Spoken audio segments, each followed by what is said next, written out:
Welcome back on the AM show. And as we kickstart the week, we're starting with those salient, hard conversations because guess what? There are myriad issues taking place in our country, and we need those people who have been there and done that to react to them. This morning, we host a man who for many years was Auditor General of the Republic of Ghana until he was ousted on the back of age. The court ruled after a while that he had been ousted improperly. He had the opportunity of returning, but decided not to.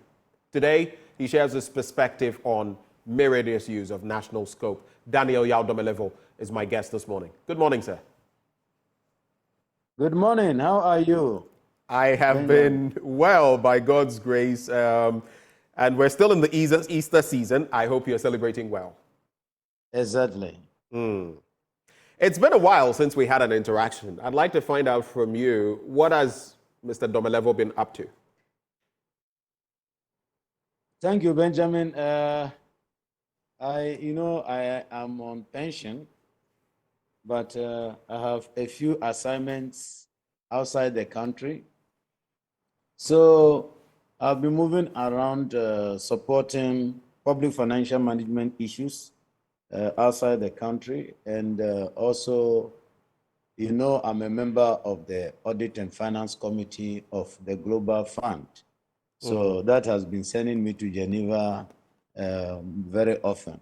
So that's what I've been doing more or less, and speaking to people on TV, on radio. You might have seen some of those interviews and conversations. Maybe, I don't know why, but this proverb comes to mind. You baby, ako baby. I don't know whether... Exactly. I've actually said that several times, that in Krudos, okay, so let's get into the work of an Auditor General. I think it is proper. Yes, the Constitution clearly states or stipulates what your work should be or what the work of any other Auditor General should be. But you came with a fresh perspective, different dimensions, implementing surcharges and all of that. Just walk us through very briefly, what does it really mean to be Auditor General, and what made you so different when you were in that position? Thank you very much, Benjamin. According to Article 187, Clause 2, or 1872 of the Constitution, the Auditor General has the mandate to audit the central government, the local government, the courts, the universities, public corporations, and any establishment established by law in the country, and report to Parliament. Clause 5 says he must report to Parliament within 6 months after the end of the financial year on which he or she is reporting. I must say, Auditors General are all the same. I think my predecessors and my successor all do the same audit.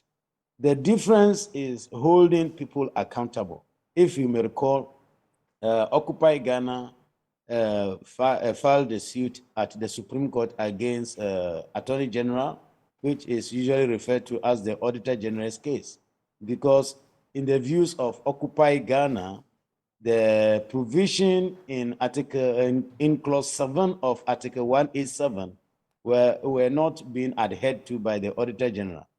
That clause provides, if I can paraphrase, that in the performance of his or her duties under the Constitution or any other law, the Auditor General may disallow any item of expenditure which is contrary to law and surcharge the person who authorized or made the payment.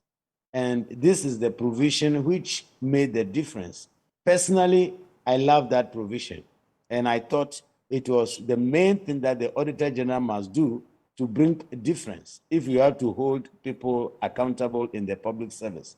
That is the provision I took very seriously. If you remember, early 2018, I disallowed 5.4 billion, which was equivalent to 1.1 billion US dollars those days. And I know the president was very happy. He praised me in the State of the Nation address. Again, even at Independence 2018, 6 March, he praised me during that independence.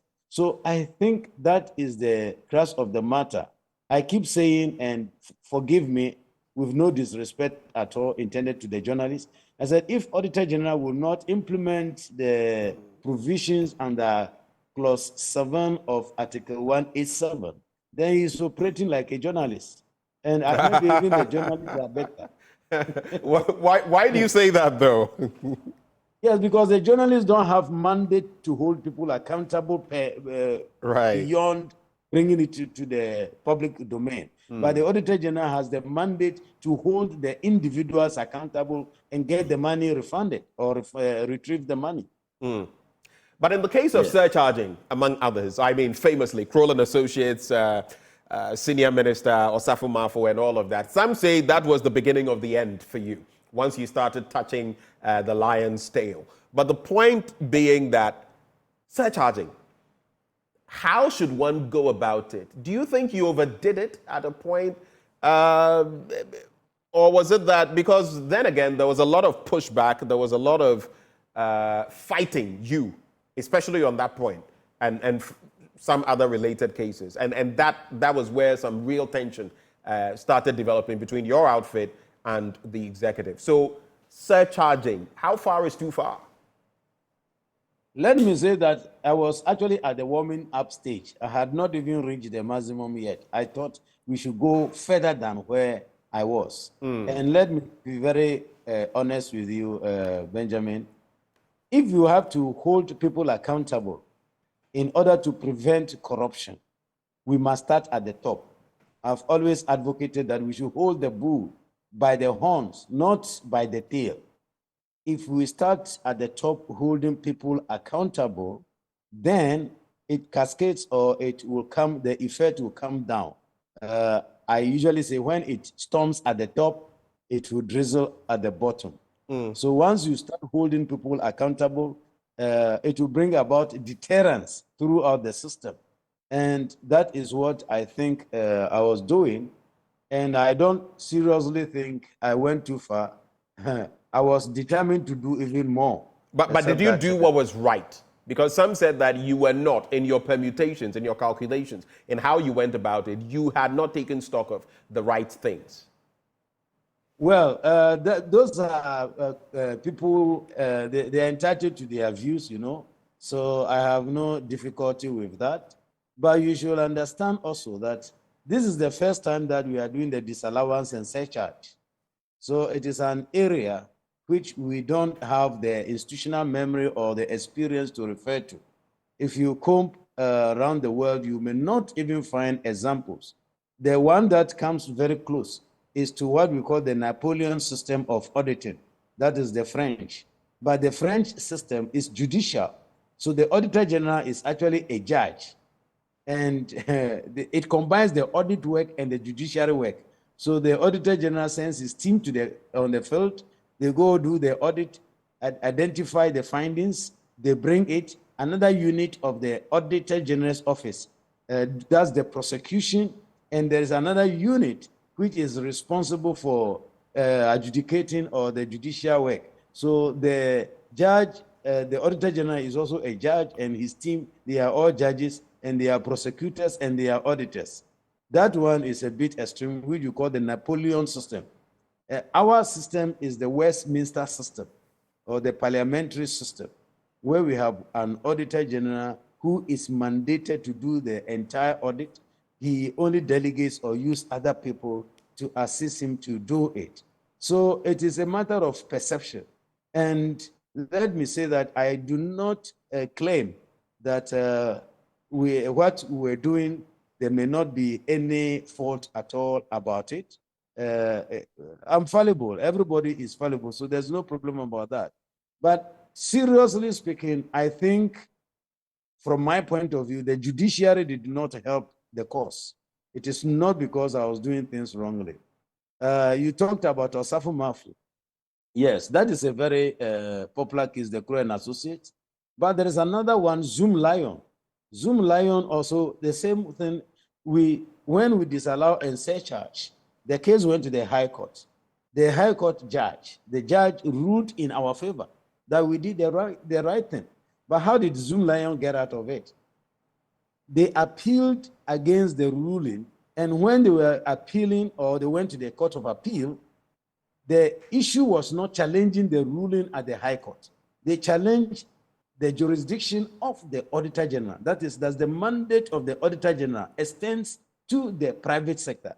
That was the issue they challenged at the Court of Appeal. And Court of Appeal said, well, since this involves interpreting the Constitution, that is Clause 7 of Article 187, then it must have to go to the Supreme Court. So the Court of Appeal pushed the case into the territory of the Supreme Court. And the Supreme Court, in their wisdom, first, before talking about what they decided, through my lawyers, we argued at the Supreme Court that there was no need for even interpretation again, because they had earlier on interpreted that in Mr. Domelevo, okay, so I can hear you now. They had earlier determined that that's where we lost you. You can go ahead now. Yes.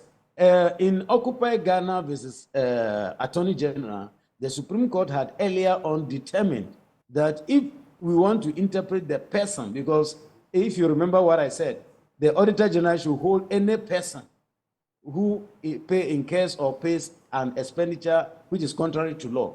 So they said the person in that includes public servants as well as private persons and entities. So that is already there. If you take a copy of the judgment, if you look at the consequential orders, you see, I think the consequential order number 3 or the 4th one, they defined the person over there. So we drew the court attention that there's no need for you to interpret it again.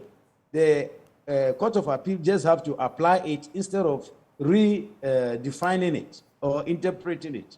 But the Supreme Court came out with a different verdict to say that, well, the trial judge or the judge at the High Court did not find Zoom Lion guilty of fraud. Hence, the mandate of the Auditor General did not get activated. We argue that fraud is not in the Constitution. They are importing a word into words into the Constitution. But then, you know, their decision is final. So I don't really think that we're doing something wrong. We think the judiciary had a very different approach, which I don't fault them for. But why do you think they had that different approach? Because in any case, we can also talk about, if we're going to, elongate this, we can also talk about when you were giving your marching orders by the executive and how long it took before the judiciary finally came through with the fact that actually what had been done was in error. But by that time, you had been relieved of your position, someone else had been put in your office, and you said that you would let sleeping dogs lie, you wouldn't come back. But what then is your reaction to these delays as far as the judicial process is concerned? So that's what I'm saying, that the judiciary have their own approach, because that victory is a Pyrrhic victory. It's a victory which is useless. It's as good as losing the case.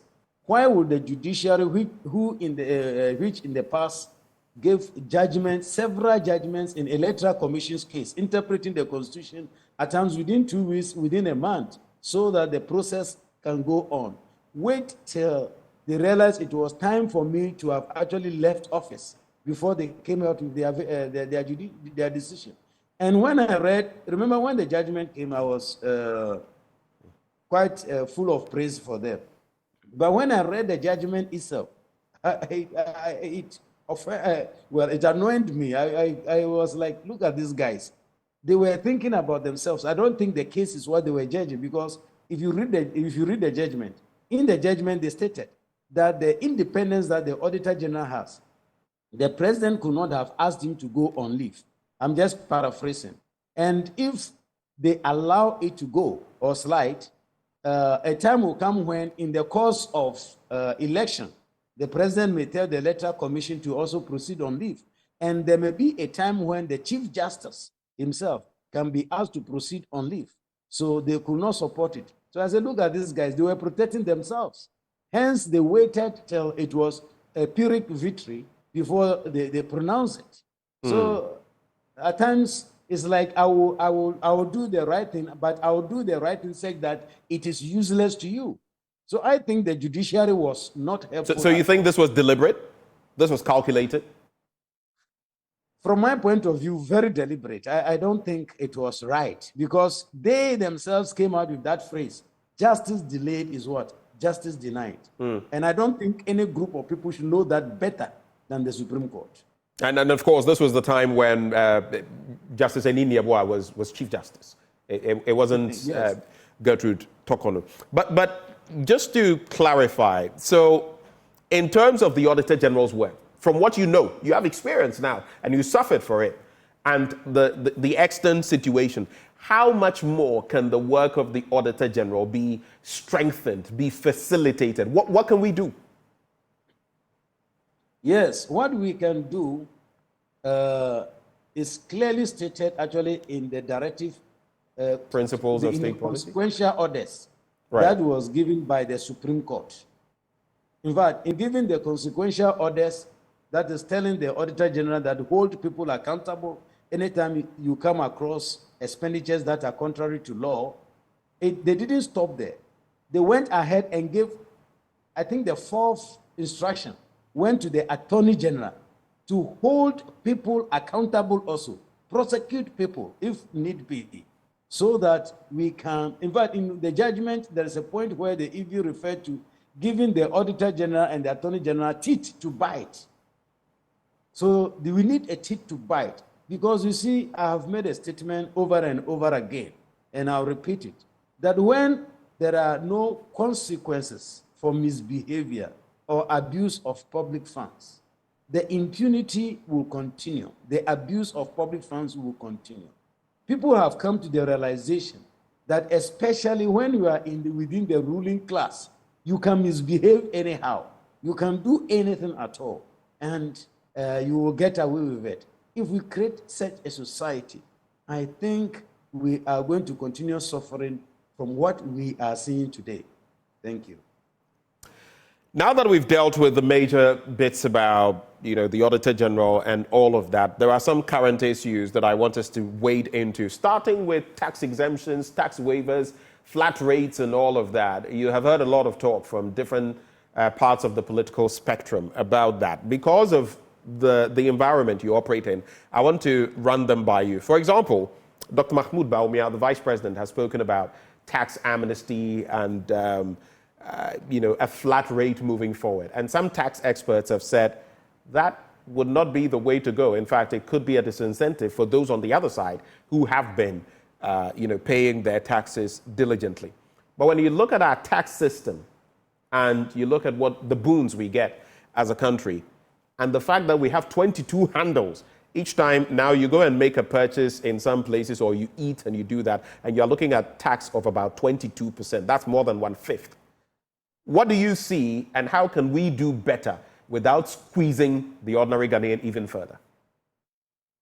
Thank you very much, Benjamin. When it comes to taxes, I have described what is happening now in another forum as we have moved from taxation to robbery. Government is actually robbing the people. It's so disturbing to know that We've moved from taxation to robbery. Yes, we have moved from taxation to robbery. Why I call it robbery is that when you earn income or you earn any money at all, there will be a withholding tax or there will be a pay as you earn. So it is taxed. Immediately you want to use the rest to buy anything at all, there is a litany or a long list of taxes waiting for you, which you have to pay. Even when you are paying for the thing that you bought, including the tax, you are taxed again. Is that not robbery? From my point of view, it is beyond taxation. It is now robbery. But the sad part of it, which I may have to also quickly add, is that if you look at the uses to which the money is being put, today's day and age where our children are still studying under trees, some in dilapidated accommodation or school buildings, people go to hospitals and they cannot receive the basic health care that they require. We use a lot of money to go and dig a hole, calling it National Cathedral. We don't have our priorities right. And I've made a statement, and I'll repeat it here, that corruption, just as wasteful spending, are all bad for the country because both deny the citizenry the benefit of the public funds. So just as we are fighting against corruption, we must also fight against wastefulness. And In South Africa, they have a very beautiful term in their public financial management law. They call it fruitless and wasteful expenditure. Government has been engaging in so many fruitless and wasteful expenditure, which doesn't help the citizenry when the taxation is going this way. Let me quickly come back to the tax and say that it was one of the areas of concern to me when I was Auditor General. So I actually commissioned an audit into the tax waivers. Unfortunately, the report was not ready before I left office, and it has been kept at that level. If you had seen that report, you will have seen the extent to which the application of the waivers was done or was carried out discriminatorily. Two of us may be in the same industry operating at the same level.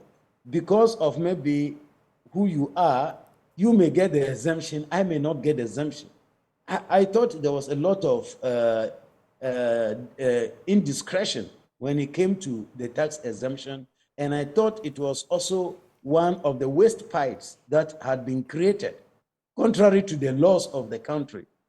So let me be honest with you, to make politics out of it and say, when I come, I'm going to scratch it, without studying in detail the effect of it, I think it is very disturbing. Because, look, Benjamin, you know that if you and I, we are trading in the same goods, and I get the exemption, but you don't get the exemption, it immediately gives me an advantage over you, because the profit margin or the price at which I can sell my items become lower, as a result of which I beat you in the business. So we must look at it holistically, get professional advice. This rushing into promising that when I become a president, I'll do this, must stop from NDC, MPP, and all the parties. We must sit down. We don't run economy on just promises. Right. We must analyze the economy and look at what policy is good for the country. But what we are seeing today is that anybody who jumps on the political platform is promising and promising and promising. I don't think it is helpful to the country. That must stop. I think our democracy is maturing. We must reach a point where we must look at what is necessary for us to do as a country, instead of just waking up and say, oh, I will give you this, I will give you that. And I think the political campaign has become a matter of promises. And personally, I am not happy about it. Well, interesting dynamics in there, because some also point to the fact that, listen, there's the e-levy, and you're saying you'll scrap it at some point in the future, assuming you become president, but it's extant now. And some would even ask what sort of advice the vice president would have given into that. But we can sidestep that. One thing that comes to mind, though, it just came up, so please indulge me. You know, in recent times, because the vice president has said that the GRA is harassing businesses. I'm sure you saw that story, talking about the harassment of businesses and all of that. And some people felt, wait, what are you talking about? But the GRA was also lampooned because Reverend Amishadai, the former chair, was 62 and counting. Commissioner General. Commissioner General, yes, was 62 and counting. Now he's been replaced with someone who is also 60 plus. I just wanted to draw linkages between that and you. What happened in your case? You were also in that same bracket, and somehow yours was not understood, but others can still serve. Did you find that curious? Yes, I find it very curious, Benjamin, because in my case, the 60 years did not even catch up. Then he said, I'll go quickly. So I was pushed out because I was being a troublesome boy, you see. I was disturbing. In fact, if you saw the letter I wrote to the president, I drew attention to the fact that I think my audits were disturbing him. And many of his functionaries were complaining that I was disturbing them, making them unpopular. Remember, I came out with that Gate Fund report, which indicted... And we're about to get to that. So anyway. So it depends upon which part of the team you are. If you are part of them and you are playing the same direction, you can stay in till maybe you are 70. And you see, this is not the first time. Let me draw your attention to something. It is not the first time this has happened anyway. When Professor Duajima was appointed Auditor General, he was 61 years, getting to 62. Do you know that? He was appointed after the pension year. He was 61, getting to 62. He was born in 1939, and he was appointed Auditor General in 2001. But anyway, his date of birth had not yet come, so he was from 61 getting to 62. And by the provisions of the Constitution, he could have been in office for only 5 years. That is 2, 2, and 1, which Article 199 of the Constitution provides for. But he stayed on to about 8 years or 9 years. So this illegality has been happening in the past. So I'm not surprised seeing that they are doing the same thing with the GRA boss. But then again, I found it very disturbing that why are they not minded to even comply with the Constitution? Well, the GRA boss, when he turned 60, constitutionally he could be given extension, a contract for 2 years, and 2 years, and then 1 year, so 5 years. So what stopped the presidency from giving the contract those days? Waiting for 3 years before now going back to right the wrong, I don't think is the right thing to be doing. It goes contrary to good governance, and I think the office of the president may have to stop doing things of that nature. I saw the letter on social media. If it is true, then I was laughing. I said, so were they asleep? What was happening? If you knew that you wanted to keep Benjamin at post, and Benjamin is 60 years, why couldn't you just offer the contract immediately? Said that it is in tandem with good practice, but you wait for over 3 years. Now, the date on which one of the contracts that I saw, I don't know whether I saw it correctly, it seems it dates from 2001 to 2013 and issued in 2024. And then another one now takes it off from 2023 to 2024 or something of that nature. And I say, why are we doing this to ourselves? Well, it tells you about the kind of system we run. You've mentioned two interesting things that I'll be getting to one after the other: corruption and scholarships. You mentioned those in your last submissions. I'll get to them, but I want to start on the trajectory of corruption. The last time I had Professor Frimpong Boateng in the studio, I asked him about corruption, and he told me that the fight hadn't even started yet. That was what he told me. When you look at the beast of corruption, what do you see? And have we got any better? After all, we have the Office of the Special Prosecutor. We have Shraj. We have all of these entities. In fact, the World Economics Governance Index report recently rated Ghana 5th in Africa, 1st in West Africa in respect of, such criteria as political stability, rule of law, accountability, and government effectiveness. And guess what? In there, rule of law, law and order, press freedom, and corruption. So I guess some of these entities are saying, maybe we are not doing so badly. What's your take? Well, those are perspectives. You see, it is like the accounts have a proverb which I like so much. They say that abusia to say quiet, which in actually a bumutum, udrum one who said you have bread. So if you are outside the forest, what you see is different from we who are in the forest. So those are their perspectives. And you see, the institutional arrangement at times is appealing to these external institutions or bodies, because they think that once you put the institutions in place, they will work. But let me be quick to make a point here. I don't think our fight against corruption is going to improve by continuously creating institutions. In fact, we will not even be productive as people. If any time one person fails to discharge his or her duties, we bring in another person to support. I think that if we thought that the fight of corruption must be pushed to a higher level, what we should do is to assess the institutions on the ground and find out what are the shortcomings. Is it that there's some skills they lack? Is it the legal framework? Is it resources? Then we resource them, give them the mandate so that we task them to do the work. If they cannot do it, we push them aside and get the right person to do the work. The continuous creation of institution itself is a fruitless and wasteful expenditure. Do you know how much? I've forgotten the figure, but maybe the millions have been spent to establish the OSP office in Accra. Indeed. Many millions. Thank you. And if that office has to be rolled out throughout the country, to the regions and the districts, can you imagine how much will be involved? So have we not, why didn't the government first look at the institutions that were in existence to say, look, for instance, Yoko has offices in all the regions and the districts already. So what is lacking?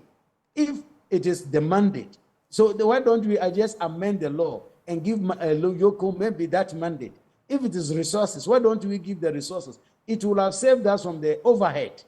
That amount we are spending now to build infrastructure, buy cars, buy printers, computers, and etc., we will have saved that and use it for a more useful purpose than what we are doing. I see.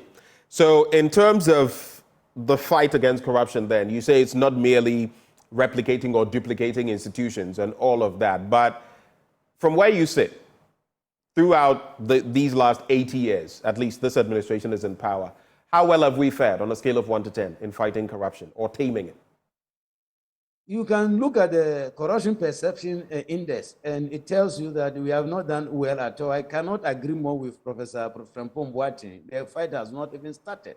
If you look at the leadership, it does not look as if they are serious with fighting corruption. It is just a matter of rhetorics. Yes, as for good speech, we receive them every day or we hear them every day. But when it comes to the action on the ground, some of the issues, even we don't need to wait for commission of inquiry or maybe prosecution.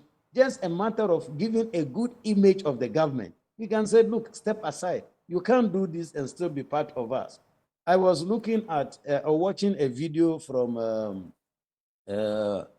Asia, one of these countries, I've forgotten the name, near Malaysia, that one country, the city, okay, I've forgotten the name of the country. Which country? What, I mean, maybe I could be of... It is very close. It was part of Malaysia and Singapore. Yes, Singapore. Right. Yes, I was watching a video from Singapore, and the Prime Minister was telling us that if you are not honest and clean, don't join politics. I was like, woo. He was like, no, you must make sure that you are clean and you are honest before you join politics. And how did they come across, how did they solve their corruption issues? The former Prime Minister at Independence made it very clear that once you dirty yourself, you will be cleaned. And one of his own friends, who was a minister, went on holiday trip with a vendor or a private sector person. On his return, he was being investigated and was being processed for court. He thought he could depend upon the Prime Minister, and the Prime Minister said, no, this is your business, go and answer for it. What happened there, I am not part of it. And the guy took his life. And the Prime Minister drew attention to the other people. He said, you see, even my friend, I could not help him. He committed suicide. So the rest of you, there is nothing going to be less than that. Do you know what comes to mind, interestingly, as you say this? You remember when Akufo-Addo took over the reins of government, he did say that, in fact, before he even did, he did say, and I may paraphrase here, that those within his party who think they are coming into power so that they will benefit from the boons of governance or make money will be sorely disappointed. Have you seen that? Exactly. Have you seen that disappointment? If you wanted to make money, go to the private sector. Exactly. If you wanted to make money. But these are all rhetorics, and at the end of the day, we have seen people who are filthy rich, filthy rich, over a few years of joining his government. So I have not seen that commitment yet. So when people are now going around promising, and especially for the vice president who is still part of the government, why will he not, if he's mindful or he's minded to get the right thing done, why doesn't he go to cabinet, or why doesn't he go to see the president? We must start now. Ghanaians are hurting. I remember his this thing. Ghanaians are suffering. We are suffering. So don't say we should wait till next year. You are number 2. So we should go to cabinet and tell cabinet that, look, Ghanaians are suffering. Let's start implementing some of the solutions today. All right. And so just if you want to go there, on a scale of 1 to 10, the fight against corruption, how well have we fared? We're in the 8th year of this administration. I will not even give them 50%. I may rank them between 30 to 40%. That's 3 or 4 out of 10. Yes, and that 3 out of or 4 out of 10 is for the institutional arrangements they are put in place, Okay. not the actual implementation. Right.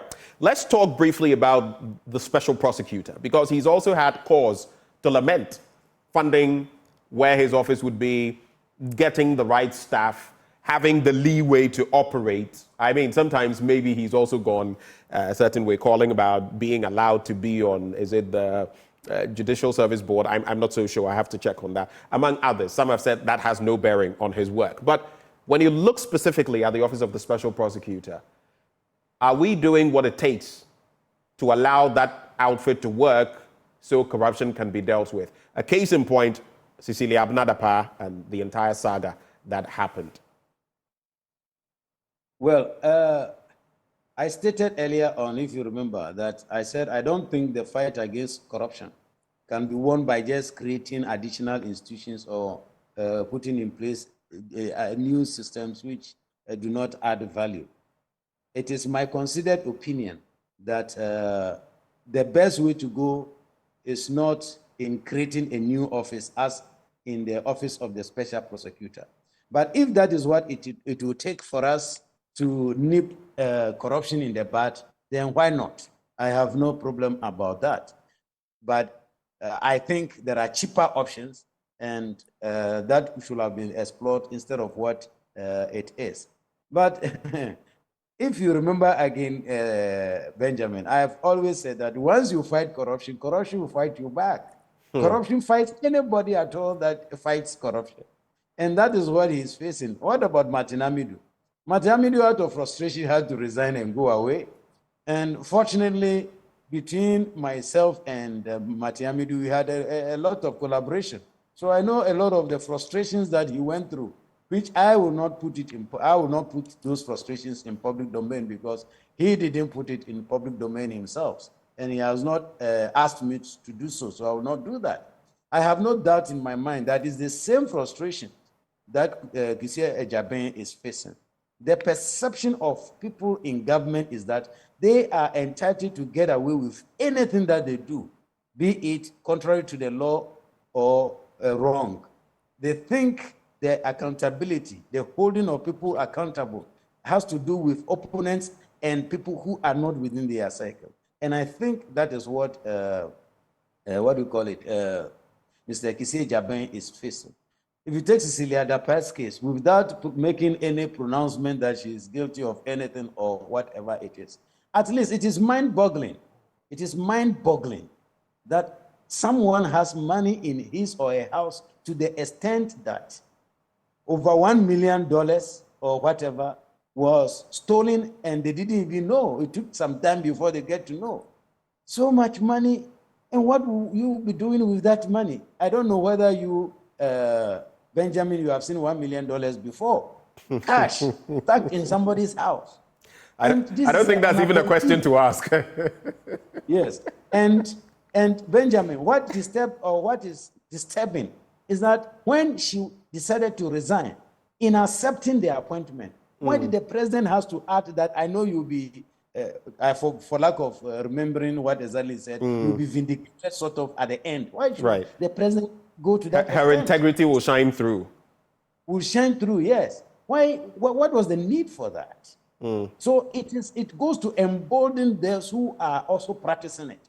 And I'm sure that she's not alone. There may be other people. So, well, as far as I'm concerned, the rhetorics are far so higher than actions on the ground. In fact, if there is even inaction at all that I see as a fight against corruption is just rhetorics. Talk, no action. If somebody call it no action, talk only, NATO. That is what I hear. And speaking of corruption, another angle that has drawn the ire, the angst of ordinary Ghanaians has to do with scholarships. Now, while you were at Post, you started digging into this matter. I found it interesting because the Scholarship Secretariat recently, and not recently, quite a while back, years ago, when they reached out to, the Fourth Estate reached out to the Scholarship Secretariat, they were denied. confidential information and all of that. They had to fall on the RTI law to get it. And then instead of giving them PDFs, they gave them, about 10,000 pages to go and sift through. I always find it funny looking at how that was handled. But scholarships. And what should go to the poor, the needy? Some people say they are Ghanaian, yes, but how does a CEO of a medical facility who is making so much money qualify when the ordinary Ghanaian scoring 93 in that aptitude test run by the same institution does not qualify? People who are ministers, members of parliament, well connected to those who walk the corridors of power, are getting these when ordinary people can't get them. One person's scholarship for a 2-week, 3-week program can take care of about 50, 60 students locally here for master's degrees. And somehow we're okay with that. But let's go to the very start. When you started unearthing this and where we are now. Thank you very much, Benjamin. You said the behavior of the Secretariat to you is funny. I don't think it's funny at all. It's very regrettable, to say the least, that a public servant, you are serving the interests of the public, and you are supposed to be transparent and accountable. And when a law actually provide this information, and when they request it, you say, look, I'm going to give you hard copies. So they spend so much money to make hard copies and give that to the Fourth Estate. So that Fourth Estate should spend so much effort typing all this, converting the soft into hard and hard into soft. It is just absurd. I don't think that behavior should be encouraged at all. I think the Scholarship Secretariat should bow their head in shame. It's a disgraceful behavior, and they should desist from it. I thought maybe when I read it the first time, I thought real estate was rather Fourth Estate was rather asking for hard copies. So I was like, why did they ask for it? Then when I read the story further, I realized that no, they said they can only give. In fact, they even refused, and later on it came. Let me say that, Benjamin, when it came to my notice that was happening, how scholarships which were intended for gifted but needy students were being used by politicians, people in academia, senior journalists, and etc., I didn't believe it at all. But I just gave the team the benefit of the doubt and said, okay, go and have a look at it and let's see what it is. I remember when even I saw the draft audit report, I couldn't believe it.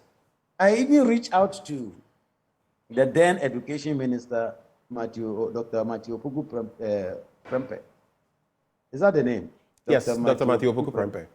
Yes. I even reached out to him because I was doubtful that as a member of parliament, he took money which was meant for gifted but needy students. Well, when he was asked of this, I think when moving to, he said he would do it again, given the opportunity. Yes, I heard it. And I was like, what is wrong with our members of parliament? Somebody makes such a statement and you approve of him when he actually committed an illegality, from my point of view anyway. The point is this. Let me explain why I think it was an illegality. You may say that we differ in understanding who is gifted and needy. Granted. So we may take it that he is gifted and needy. So granted. But if you read the Gate Fund Act, Section 2B, it says that the money should be used to fund second cycle and tertiary education in Ghana. What about that? So the law has specifically demarcated the geographical space within which the money could be applied. So from my point of view, whether he was brilliant or whether he was gifted and needy or not, the money was meant for funding education here in Ghana. So you could not have used it to any other country. But then those who made the law were seated there. And he said if he got the opportunity, he would do it again. And they allowed it to slide. We may have to maybe get another explanation from them. I couldn't understand it. So this is what is happening. And if you heard me, remember I said that once there are no consequences for misbehavior, it will continue. One will have expected that when this was brought to the fore as a result of the audit report, it will have stopped. If you remember, in the audit report, one of our concerns was also that, according to the law, the money should be given to the scholarship secretariat for them to administer. But then Gate Fund was administering it themselves. That, I'm told, has changed. So the money has been given to the scholarship secretariat, who, from my point of view, 24/7 are administering scholarship. And if this is how they are administering scholarship, then Jesus Christ, our God, should help us. Then they are a complete waste. It's better we scrap it so that we don't have a system. The leadership of the scholarship secretariat is a complete waste? Complete waste. They are not just waste, they are useless. We shouldn't have. Isn't that a bit harsh, referring to the leadership of the scholarship secretariat? Because I wish I have a harsher word.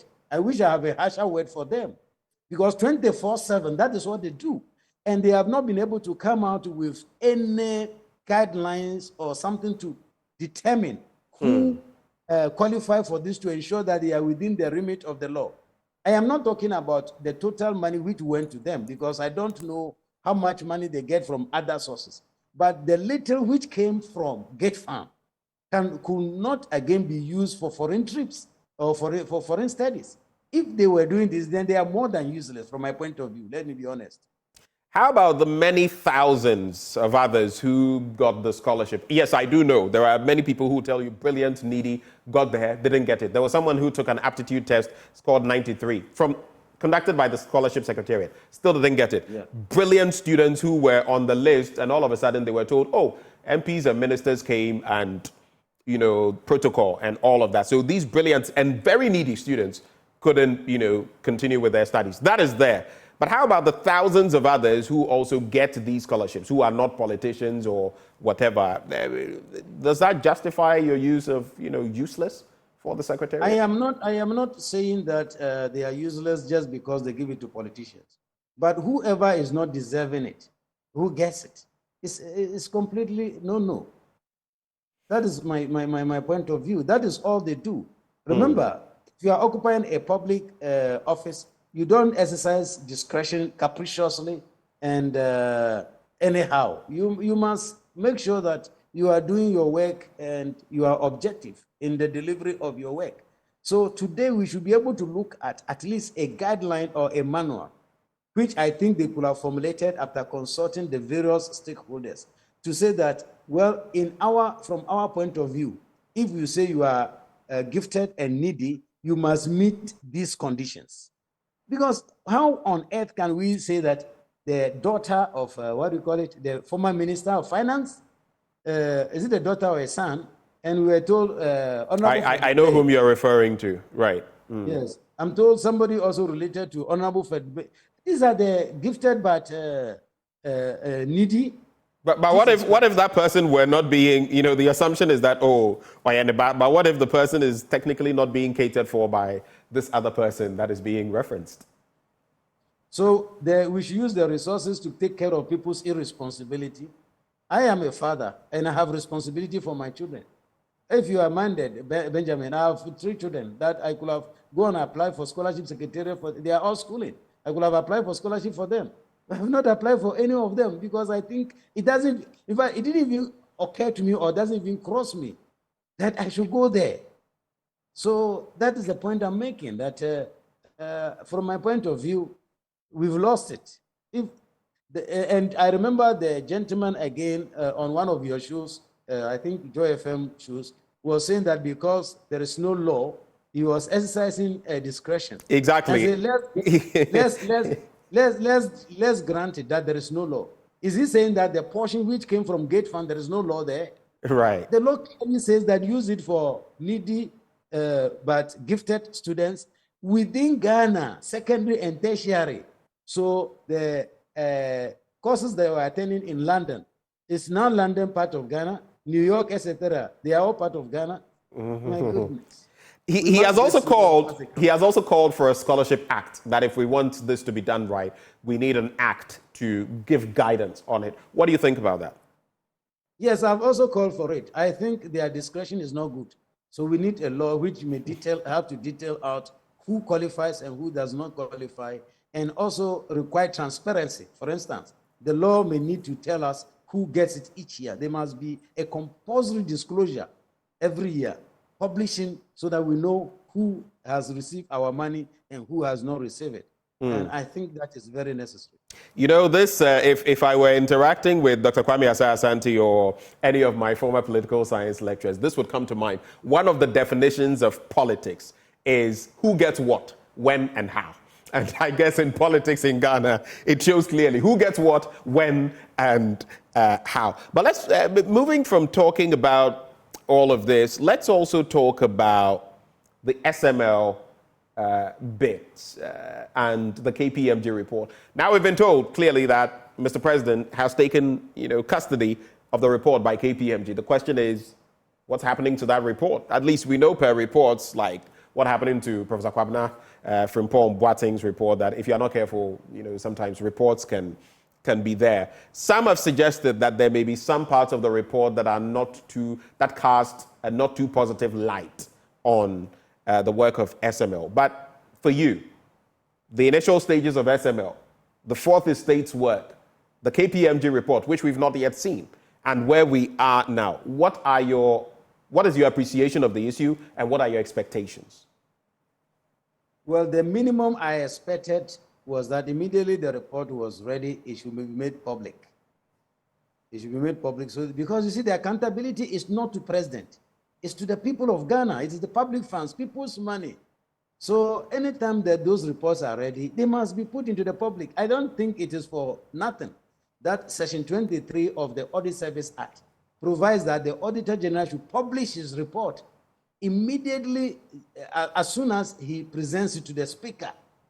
So immediately the Speaker receives the audit report, it is published. Because the accountability is not necessary to Parliament. They are just the representatives of the people. But the ultimate accountability is to the Ghanaians. So the Ghanaians must know. So if you have used taxpayers' money, mind you, taxpayers' money has been wasted or allegedly wasted. And now you use additional taxpayers' money to go and commission such an investigation. And the report comes out and you are keeping it in the cupboard. What is the use for it? So now it seems they are now thinking about how do we do the damage control so that people may not look too bad or to do what? The perception it brings is that we are trying to cover up. If I were the president or he is minded, he should just put that report into the public domain so we can all read and digest it and see whether it is good or it is not good. Do you think there's something to be hidden? Having followed the story and these actions, do you think there's something being hidden? Well, whenever you are administering a system and you are not transparent, you create opportunity for what? Speculations. And these speculations cannot be a positive. They are always negative. If you hide yourself in the room and you allow anybody to come, you won't talk to anybody, we think you are doing something bad. So your guess is as good as mine. I seriously think there is something fishy about what maybe is going on after the report was completed. And all of this, talking about the legal trajectory of things and checking for corruption and all of that, all of this, as far as government is concerned, also falls at the doorstep or lands at the doorstep of the Attorney General and Minister of Justice, who should advise on some of these actions and inactions. How would you assess the Attorney General and Minister of Justice, not just tied to this, but also tied to the work of the OSP and tied to other happenings currently in our country? How would you assess the Attorney General? Let me say that, again, when it comes to the Office of the Attorney General, I am one of those who are of the considered opinion that they should decouple the Attorney General's office from that of the Minister of Justice. Because most of the times before the decision or the activity is commissioned, the Attorney General might have been part of it, sitting in cabinet, or maybe had given an advice, and the thing goes wrong. It becomes difficult and challenging for the Attorney General to go back and hold his colleagues accountable. Therefore, separating the Attorney General office from the office of the Minister of Justice, I think, is very necessary. Charity begins at home. So let me start from my end. As far as Auditor General is concerned, I think the Attorney General's office did not help us at all. There were several cases which we thought the Attorney General could come in and even file a suit or prosecute the people for us to get more information and deterrence in the system. But the Attorney General's office was quiet, to the extent that at a point in time, I wrote them to say that there is a provision under Section 27, I guess, I'm not too sure of the section of the Public Financial Management Act, which requires that the Attorney General should produce each year a report giving the status update on how he has handled findings of the Auditor General with regard to the disallowance and surcharge. So I wrote them to say that I've been in office for some years now. I've not seen a copy of the report because the law says a copy should be sent to the Auditor General. If you go to Parliament, a copy to the Auditor General. So I wrote them that, can you share my copy with me because I've not seen what we have done so far. In other words, I was telling the Attorney General, you are sleeping. You are not doing what is expected of you. So I can say that the Attorney General's office is really in a situation where it's very difficult to do the best that he or she can do, especially when he combines the ministerial position, or we combine the ministerial position with that of the Attorney General. And that is bringing about what is happening. My final bit to you, and I'll just put them together so we can cap off the conversation. One would have to do with DUMSO, or the erratic power situation. The Energy Minister, Dr. Matthew Opoku-Prempeh, whom you just referenced, said that it was evil to even contemplate that, wishing evil for Ghana.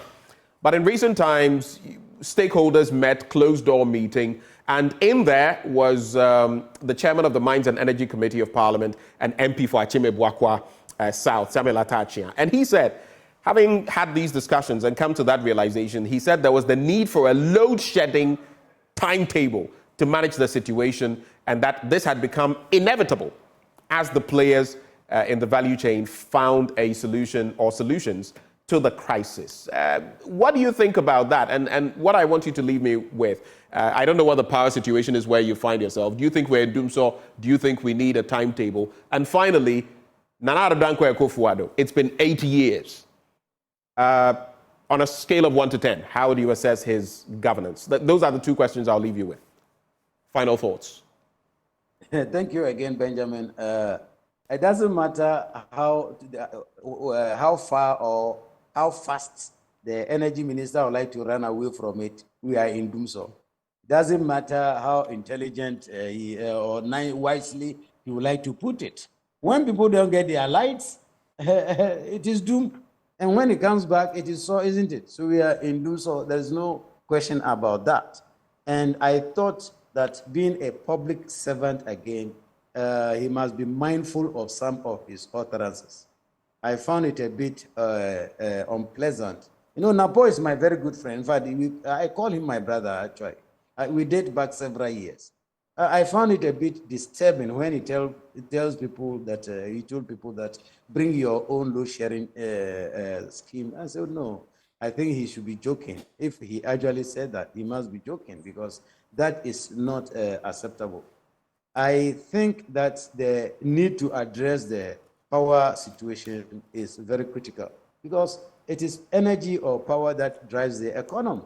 If this continues for some time, or after some time, we are going to ensure, or we are going to face a lot of slowdown of productivity in the economy, and it will not be the best thing.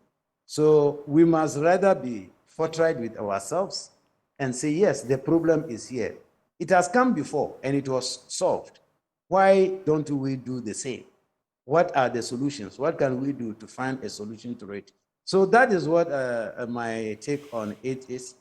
You want me to rate the government. The rating does not go beyond the same 3 to 4 out of 10. Governance, when it comes to governance, it's not a matter of pride. It's not a matter of using arrogant words. I heard another minister somewhere, I think in Ashanti region, who was talking about let them show me what they started and completed. And so we are talking about your regime. We are not talking about the past. All that we do is we do negative benchmarking to say, look, the slabs that I'm giving you are not as hefty as what you used to receive in the past. So don't complain. No, that type of negative benchmarking, if Ghanaians wanted the past to continue, I think they could have retained their administration. So please, public servants, let's be humble. Let's reduce the level of arrogance that we show to people when they complain. Your job is to serve and just serve. Thank you. Thank you so much, Daniel Yao Domelevo. Thank you so much for joining the conversation. We are very grateful that you took the time from where you are to join us on this conversation this morning. And we wish you the best of the day, sir. Thank you very much, Benjamin. I wish you the best also. Thank you. Bye. And that is former Auditor General Daniel Yao Domelevo, with whom I've been interacting over these last, couple of minutes.